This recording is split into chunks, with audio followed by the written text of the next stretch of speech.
Hello and welcome back to J Berg Reacts.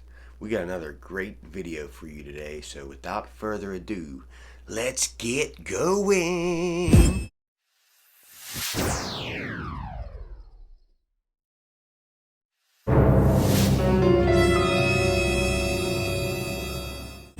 We teach science is you're just some empty vessel and we pour the science into you and then you regurgitate it on an exam. We're all trying to figure out, is the universe spinning around us or are we spinning around the universe? They tell you, we don't know shit. We're looking at a bunch of lights in the goddamn sky.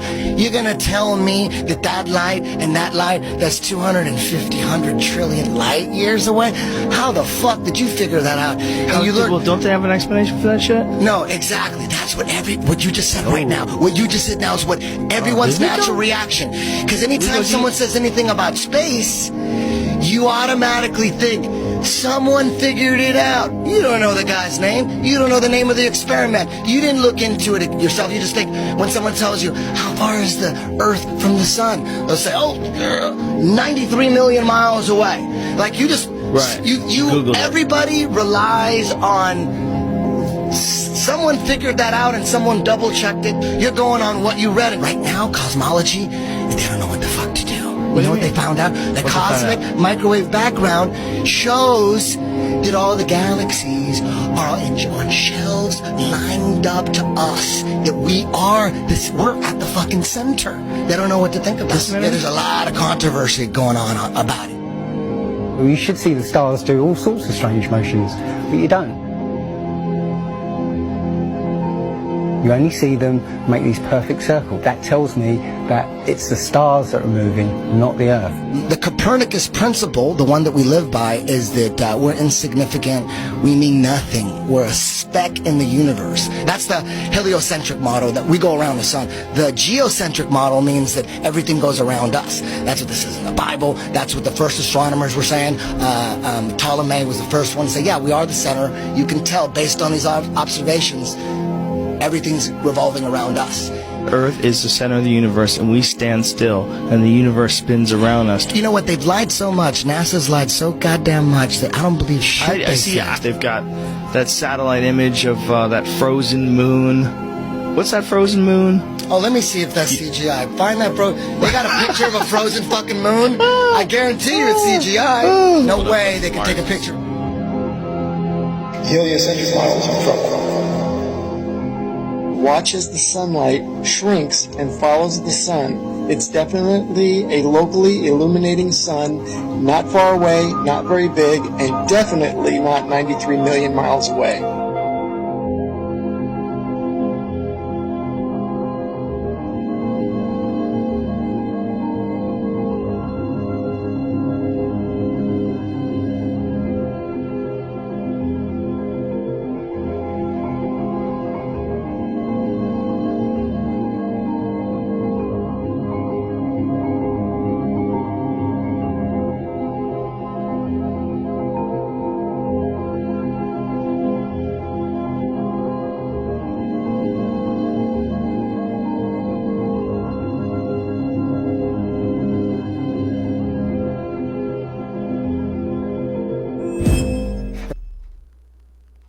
Well, what do y'all think about all that, you know? I'm stuck on it. I'm stuck on this flat earth thing, you know? I had to put another video out there about it, you know, and a lot of interesting stuff was just said right there, you know? So, let's keep watching some more. I got a lot more for you. There's a place in Bolivia called Salar de Uyuni, which is a salt flat. It's literally 100 miles wide one way and 80 miles across. And it's perfectly flat. And when it rains, literally you get an inch of water and it looks like a perfect mirror. Now, how does that happen on a sphere? Yeah, it shows you that, you know, if you're one end of this salt flat, you can see perfectly clearly the other end 100 miles away. So it's just showing you that, you know, the Earth is flat, and without the effect of the waves in the sea, you'll be able to see a whole lot further.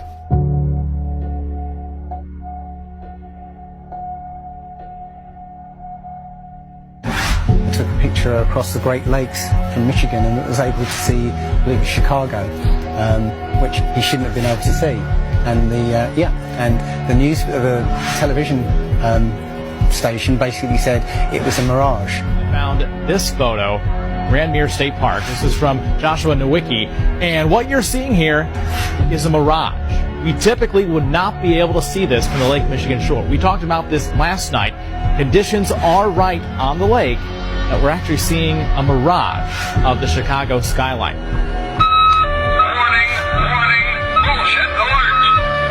Very interesting here. Here's what's happening. This is a good example of a superior mirage. So Joshua was on the Lake Michigan shore. He was looking towards the west, and Chicago's beyond the horizon. Should not be able to see it. However, with the right conditions, we have an inversion. We have cold air near the cold lake water and some relatively warmer air above it. This will bend the image of that skyline back towards the viewer. And so typically we would not be able to see this. This image would be viewable from much, much higher in the sky.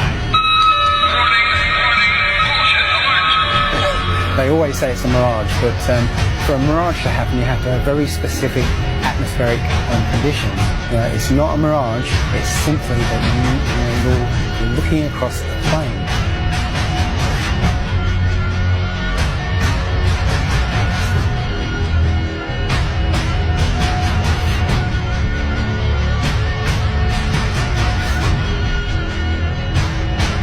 Now, how come in all these ball pictures, man, you can see all the continents pretty much, and there's just a little bit of clouds here and there.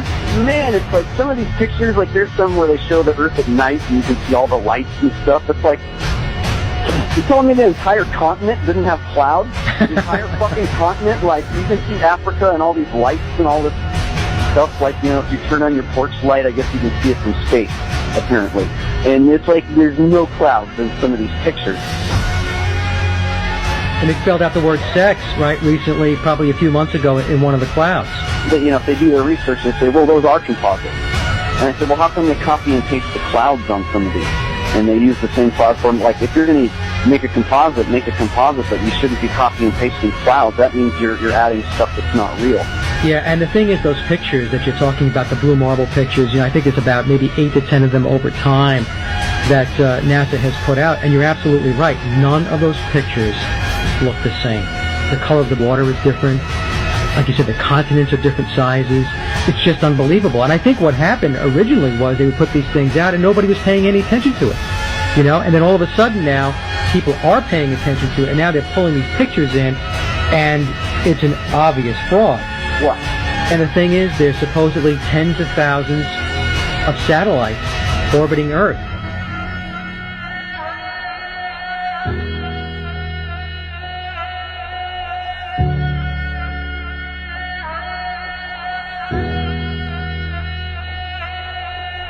We can't get any close-ups of Earth. We can't get a view of Australia with the buildings upside down. I love it, man. Like, I loved the bullshit tab because that guy was speaking straight bullshit. That salt flat, hundreds and hundreds and hundreds of miles, and you can still see straight across. Shouldn't the curvature affect that? Same with the picture across the of Chicago skyline. Nah, we are being bullshitted, and if you don't believe that, I don't know. I believe we are being bullshitted. A little chubbier. Yeah. Chubby's a good way. It's like pear-shaped. Yeah. So, it turns out the pear-shapedness is bigger than the height of Mount Everest above sea level. Well, let me just so you understand. We've been fed a lie our entire... I want to call it a lie. We've been fed... It's a point of view thing, I think. We've been fed Earth has been misrepresented to us by... Science! Pear-shaped. Pear-shaped. Science! So now it's not a sphere, it's pear-shaped. Bullshit. Alright, I'm gonna fuck y'all up with some shit on this one. Alright, this is the Urbano Monte map from 1587. Excuse me. North Pole. No ice. No ice around any of these areas, okay? There's North America, South America, Africa, India, Russia, China. Okay, so very similar to this map. North America, South America, Africa, India, China, Russia. Okay? Only thing different, Australia. There is no Australia here because it hasn't been discovered yet. This is 1587. Australia wasn't discovered until 1606. So that's why that's not there. But my main question is, if this is a globe flattened out and this is on the bottom, right? What the fuck is this? There's no ice on it. And guess what? Antarctica hadn't been discovered yet. Antarctica was discovered in 1820. And if you look, well, look, there's an alligator. There's a camel. Warm weather animals. So, you want to explain to me, first thing, what the hell is this? All this land. And second thing, what froze them? What happened between 1587 and 1892 where those areas got frozen?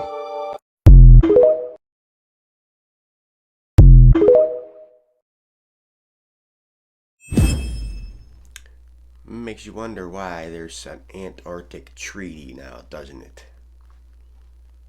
Makes me wonder. Ever wonder what those sparkly dots are up there? I don't wonder. I know. I don't wonder. I know. I don't wonder. I know. And not everybody can be a robot polisher. Let's talk about the dome. You ever think about the symbol of Disney World? Disney World is under a dome. And why does it matter? Why does that matter? Why does all this dome imagery matter? Walt Disney and Wernher von Braun were literally best friends. They worked together all the time. The Disney symbol is the world under a dome. Disney was best friends with the genius Nazi that we got from Operation Paperclip, and he's the father of NASA. On his tombstone is one biblical passage. The heavens declare the glory of God. The firmament shows his handiwork. So let's recap. Disney's image is the world under a dome. Disney is best friends with Wernher von Braun. Von Braun, his only thing on his tombstone is Psalm 19:1, which says that not only God exists, but you can see his handiwork in the firmament. Why do you think that Truman has never come close to discovering the true nature of his world? We accept the reality of the world with which we're presented. It's as simple as that. He was absolutely determined to discover the truth. There's no way we could prevent him. But ultimately, Truman prefers his cell. And not everybody can be a robot polisher.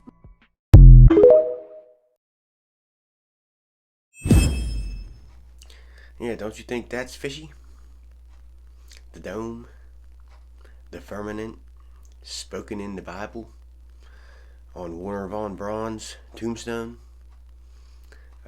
Walt Disney, the symbol going around it. The firmament. We cannot leave this atmosphere. We are in a closed system, as the science guy Bill Nye once said. I like how you can zoom in and do like a 3D and look at the city and everything. But my issue is that when you zoom out and you go into outer space, this Earth that we live on turns into a cartoon. This is a cartoon now. Where is the real Earth? Oh, that's right. Space ain't a real place. That's why this camera doesn't go into outer space. In fact, I'm going to show you right now where these images come from. It's not that they wouldn't use the magical floating satellites if they could. It's that they don't physically exist, nor does the globe. They have been sending these up one at a time since it all began. I will allow them to explain it. It's also the genesis for NASA's newly developed super pressure balloon.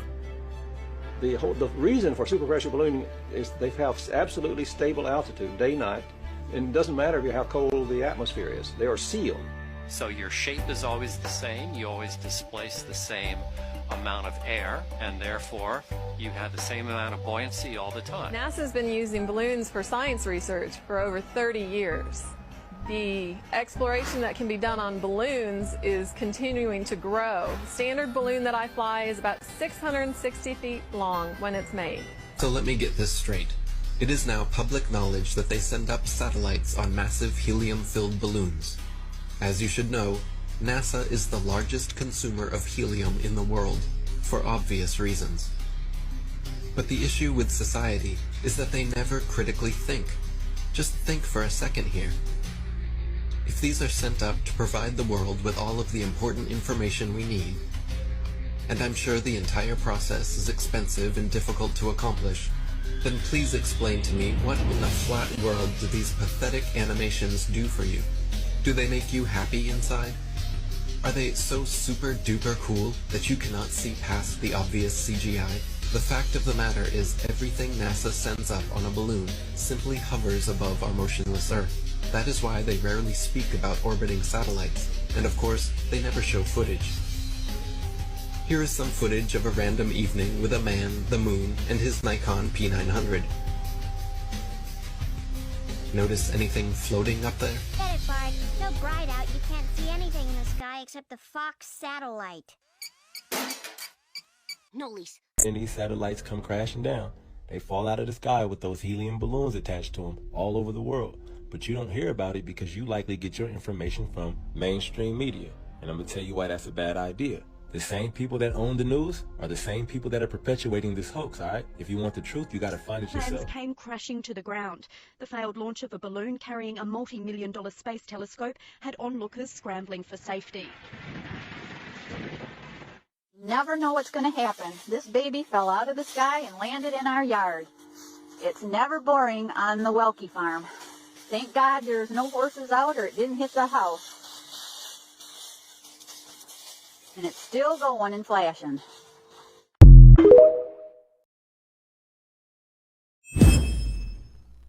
And it's still going and flashing.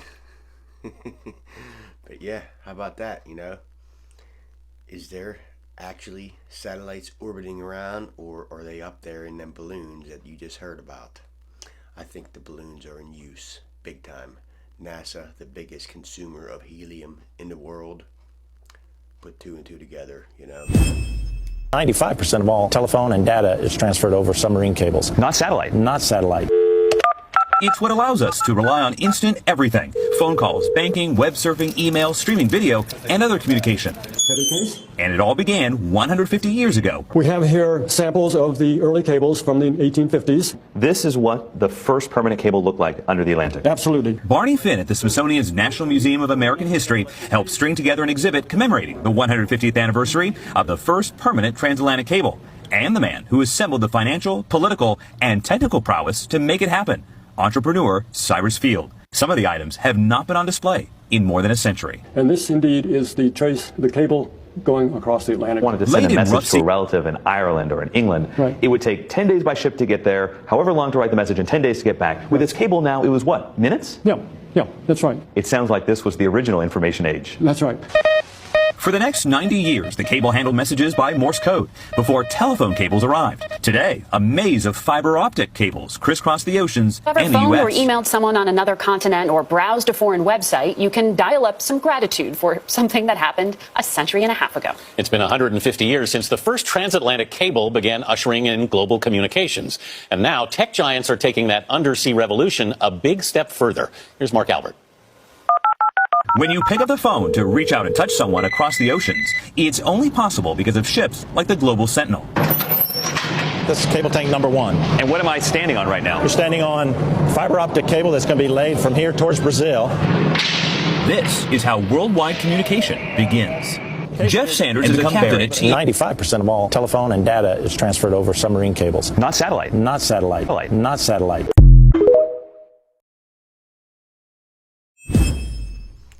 Very interesting. The only thing you really need to hear there is 95% of all telephone and data calls are going through the cables. not satellite. Okay, you guys remember how I showed you the maps that were here on Earth before 1958, before the governments took them out? Now I'm going to show you the Encyclopedia Britannicas in the public libraries before 1958. Here's volume 2 out of the alphabet A. And we're going to flip to the Antarctica, and this is from 1958, as you can see. Now, we're going to flip to the Antarctica and see what the Encyclopedia Britannica from 1958, before the Antarctic Treaty, says is there. Now, you won't find this in the new encyclopedias because the government's banned them. But what I want you to notice right here is, notice how it says the flights proved inland areas to be featureless in character, with a dome 13,000 feet high at about latitude 80 degrees south, longitude 90 degrees east. Take a really, really close look at that. Now I'm going to zoom it in for you. When they returned to New Zealand, these flights proved the inland areas to be featureless in character, with a dome 13,000 feet high at about latitude 80 degrees south, longitude 90 degrees east. Now, if this doesn't make sense to you, let me show you with an image of what a flat Earth map would look like. Now, this is what latitude 80 degrees south would look like on a flat Earth map. As you can see, the dome comes down closer to you over the wall, which would be about 13,000 feet. Now, if you go back out into the center of the Earth, or up the North Pole, and try to go up to the firmament with a little bit of calculation, it's going to show that it's about 385,500 feet away. It's really, really simple, folks. Now, if you're not familiar with any of this at all, and you're just now new to all this, you can say, well, this guy's crazy. He doesn't know what he's talking about. But what you got to ask yourself is, why do all the maps before 1958 show a flat Earth with the ice wall around it and a firmament, a dome? And why does the encyclopedia tell you that there's a dome there, and it gives you the exact height at a certain latitude and longitude? Well, the reason is because in 1958, that's when all governments and all nations of the world signed the UN treaty to ban all civilians from going to the Antarctica, and NASA came in and erased everything, just like they're erasing everything today. So again, ask yourself, if all this existed before 1958, why doesn't it exist now? How come it all of a sudden was erased and just disappeared out of your history books, out of your encyclopedias, out of your libraries? Wake up, people. Wake up. And there you have it. I hope this video has wakened some people up, because I'll tell you what, I am sure awake after all the stuff I've seen, not just in this video, but there's many, plenty, lots of more info out there. Trust me, I could make a video 24 hours long if I wanted to, and it would have a bunch of different stuff in it. But I'll probably have a part 3 later on down the line, just to show some more proof. So that's about it, though. I hope you guys had fun today. I had fun once again. That's about it, you know. So you all have a good day. This is J Bird Reacts, and I'm out.